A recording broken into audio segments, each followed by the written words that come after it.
Welcome to the best of TV Burp.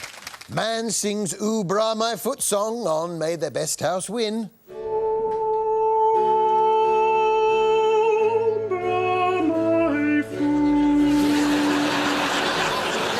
Jamie Oliver in drag and on the pull on economy gastronomy. Think Italian, think sexy, think young.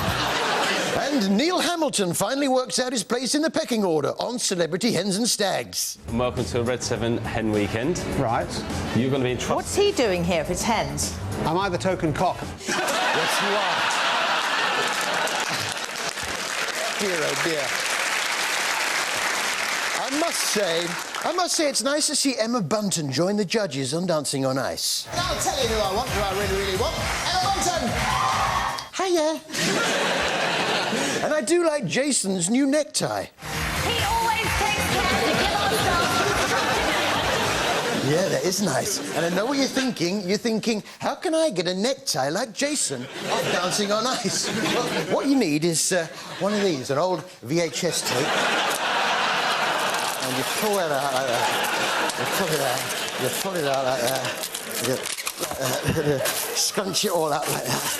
And look at that. Yeah.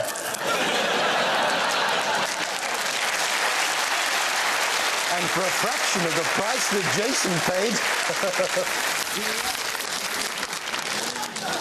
Dr. Hilary Jones was in a pickle. You see, being a doctor turned out to be a bit of a hindrance. I feel like he's frightened to fall. Because obviously being a doctor, he knows what he can do. I could tear a meniscus in my knee. I could fracture my femur, rupture a cruciate ligament, break an ankle. Yeah, he could dislocate his patella, rupture his Achilles tendon, fall forward and suffer a compound fracture of the olecranon process, fracture the scaphoid bone in his wrist, which, if not treated correctly, could result in bone necrosis and chronic pain. Rupture his spleen, the stress could cause a duodenal ulcer, heart attack, stroke. Resultant prolonged bed rest could result in pneumonia or bed sores, possibly an MRSA infection. Or he could have a series of mini strokes resulting in a form of dementia. Let's hope he's okay. Let's hope he's okay. Is it me, or has Ray Mears done something with his hair? Perhaps more importantly, Looking good, girlfriend. I do like Ray, but I'm not sure he's the best person to front this year's anti-drink drive campaign. Do you? stop, think, maybe even have a drink. Stop, think, maybe even have a drink. Fancy a jar? Why not take the car? Which brings us to our TV expert of the week. TV expert of the week. Snow is a strange material. If I were to take my hand and put it into the snow, it's going to come out freezing cold.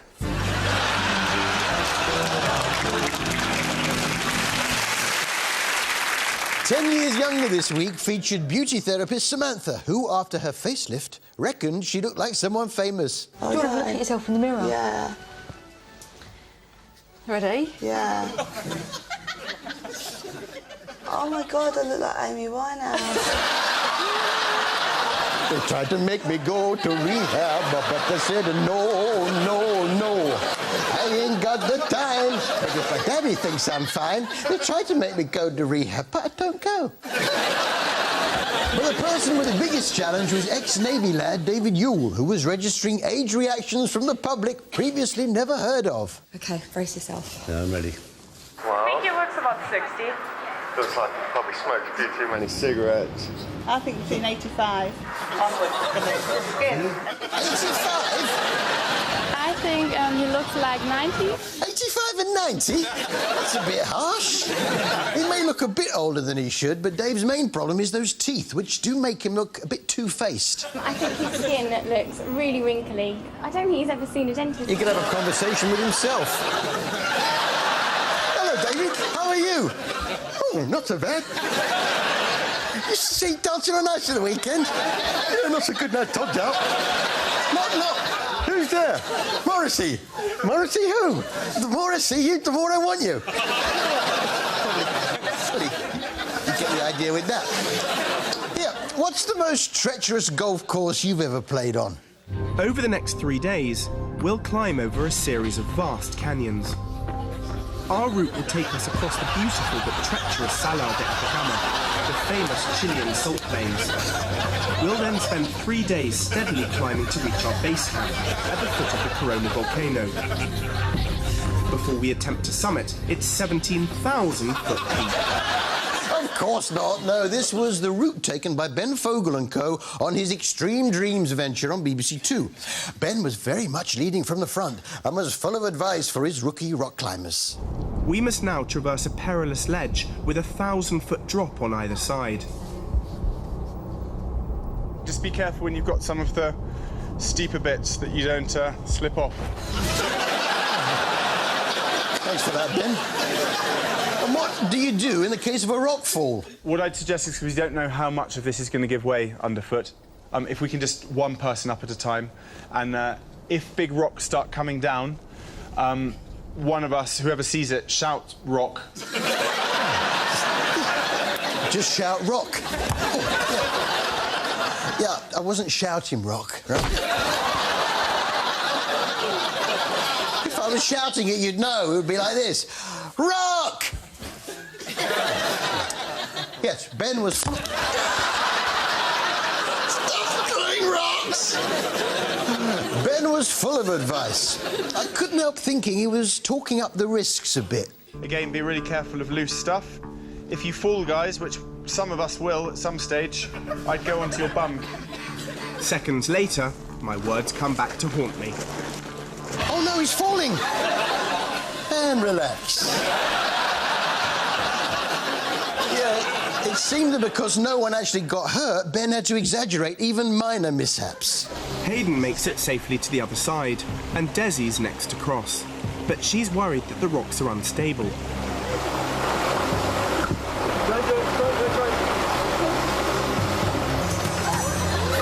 Gives way, Desi gets a dunking in the icy water. Not quite a dunking, was it? More just getting her feet a bit wet. But when they got to the top of the hill, it was all worth it. As we reach the top of the canyon, a tantalising sight comes into view. Not. Freaky eaters now, addicted to chocolate, in which we were introduced to Rachel Renton and family, who all seem to have a bit of a sweetie habit.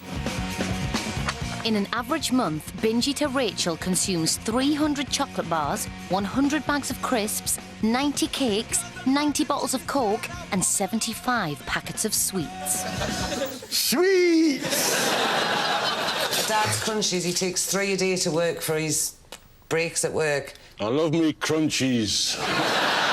Crunchies! She thinks I don't know, but she nicked all my chewy bars the other day. Chewy bars! Like all addicts, though, Rachel hides her habit in the most unusual places. Take these minstrels. I have them in my bedroom because it's where I hide my binges. I hide from my family because I know what it is. That's the beauty of minstrels.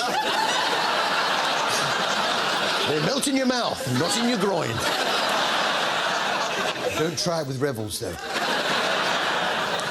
Mind you, it does explain the way she's walking. Still got 1 or 2 minstrels down there, I think. Good job it wasn't a crunchy. Now, she's under a lot of pressure. Perhaps it's pre-minstrel tension. It's a joke! No, he's done a joke! Now, what would be the obvious psychological way to overcome someone's addiction to chocolate? That's right, tie it to a crane on a bungee rope. And to prove that I'm not addicted to chocolate, while you're watching this clip, I'm going to have one of my crunchies.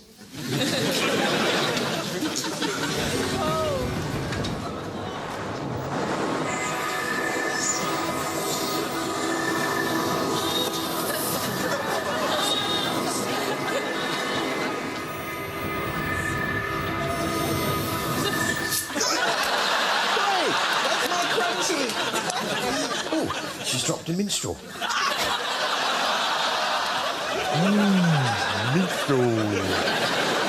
Things got pretty complicated relationship-wise on the soaps this week. You slept with your son's grandmother, Terry. So you decided, to make yourself feel better, you'd sleep with your daughter's husband. My daughter's having underage sex with your boyfriend's grandson. You could have caught her in bed with Daddy. Is it true that you had a sexual relationship with your sister? Can't believe you slept with Jean. Jean? She's not your mother-in-law. It's a complete mess. Then you've got Dev and Sunita. He's got 3 kids already. Who should get custody of the twins? What would be the best way to sort it all out? There is one thing we could do, What's that? but we'd both have to do it together, you and me. Oh, yeah. Yeah, anything to make our lives better. We could go on Trisha. That's right. Get 'em on Trisha.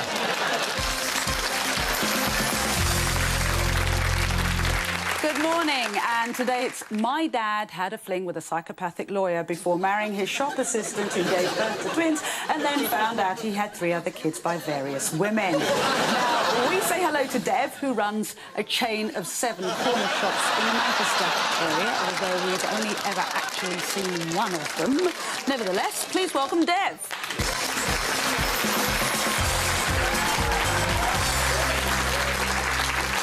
Hi, Dev. Trisha. Hi, welcome. Hi, babe. Hey, you're looking great. Yeah, right. OK, now, I want to come to the twins. Who do you think the twins are going to be better off with, you or Sunita?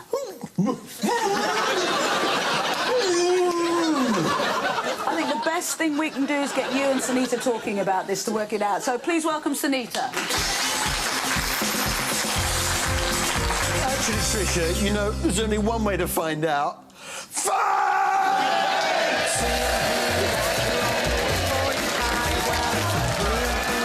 We'll see you after the break.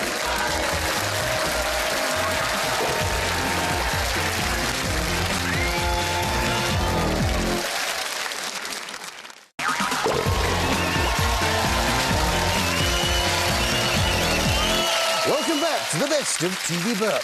Hugh Fernley-Whittingstall shows us his killer finger on River Cottage.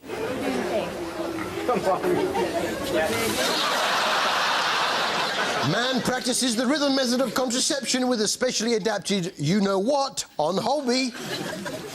That must be a real hit with all the other patients.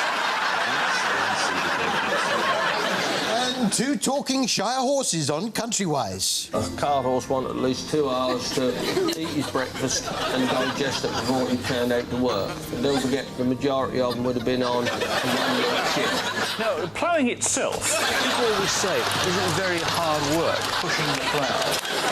I wonder how Bernie Nolan is getting on learning how to sing opera. Yeah, she's got the hang of it. And I particularly liked her fuzzy balls song about her fuzzbuster. You know that thing you use to remove fuzzy balls from your jumper? You know, the fuzzy ball song. Nous venions devant le trou, toi garçon, toi fille.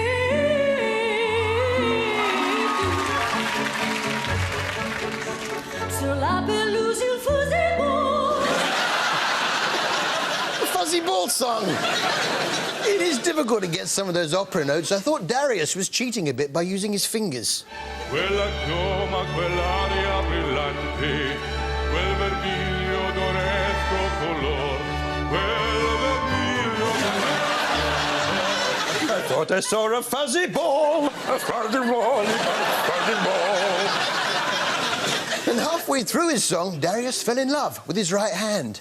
Quella chioma, quell'aria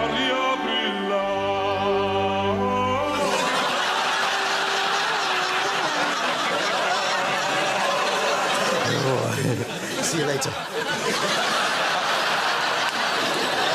Casualty now. And what we all love about Casualty is the setups. You're watching the scene thinking, how on earth could that end up with him in Casualty? It's upside down. So will I be when she reads it?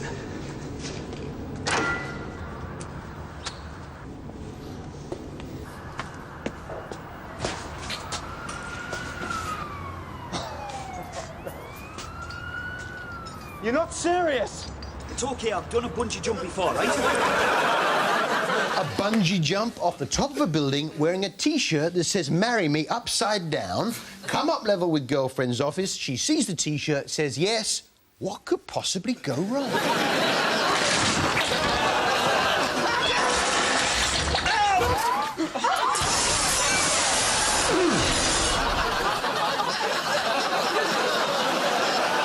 Foolproof.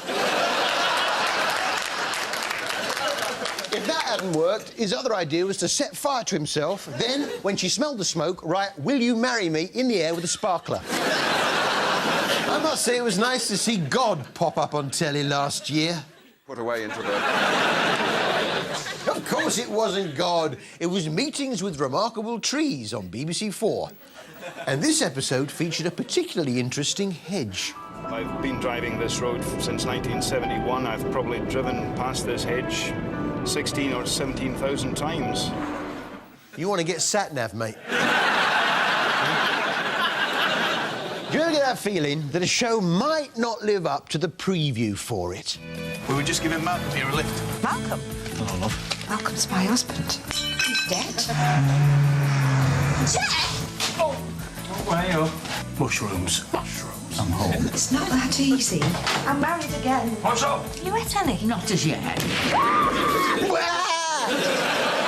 Because normally, heartbeat moves at a slightly slower pace, doesn't it? Oh, that reminds me. We must just tell you a bit about what we've got on this show next week. Next week on TV Burp. Take a look at this clip from Emmerdale. EastEnders now. Isn't it weird how people end up looking like they're pencil sharpeners, though, eh?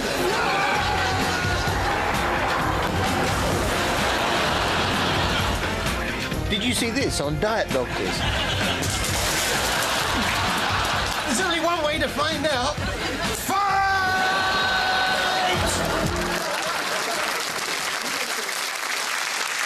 Now, how do you sum up the difference between Britain's two main soaps, Coronation Street and EastEnders? Well, we can clearly demonstrate it in the way they treat the same subject. First, Corrie. Chives. Well, you can't grow much on a boat, but you can have herbs.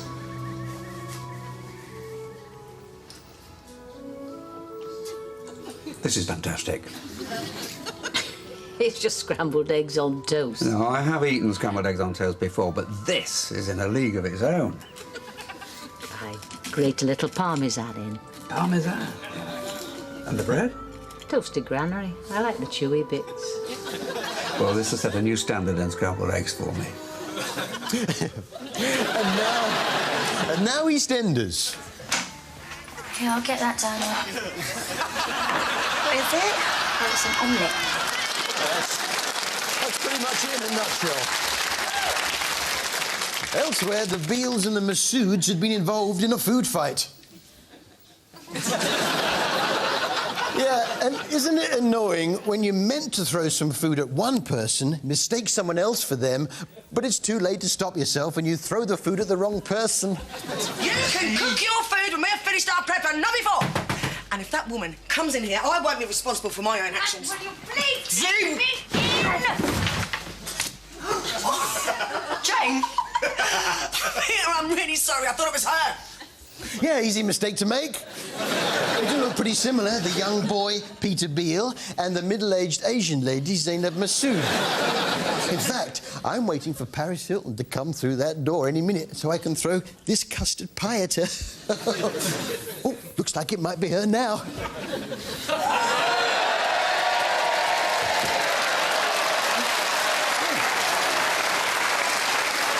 Sorry, Ronnie.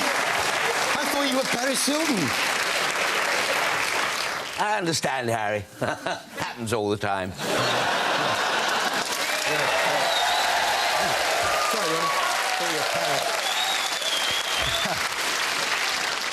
Young Tamwa Masood revealed a hitherto hidden dream. So I've made a decision. I don't want to be a doctor anymore. I want to be a comedian. What a stupid idea. It'll never work. Yes,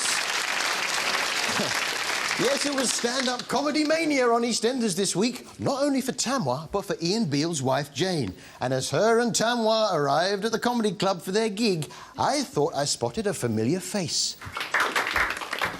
OK, Joe Hill there, ladies and gentlemen. The secret love child of Joe Brand and Harry Hill. Yeah, I tried to keep that quiet. Hey, me and Joe Brand. We haven't made this up. It's an actual EastEnders storyline. Daddy?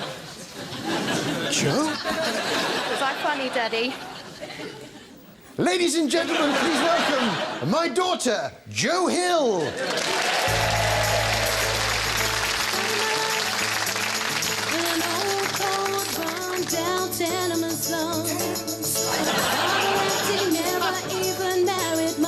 A shepherd killed my mama knew, so afraid that others knew I had no name.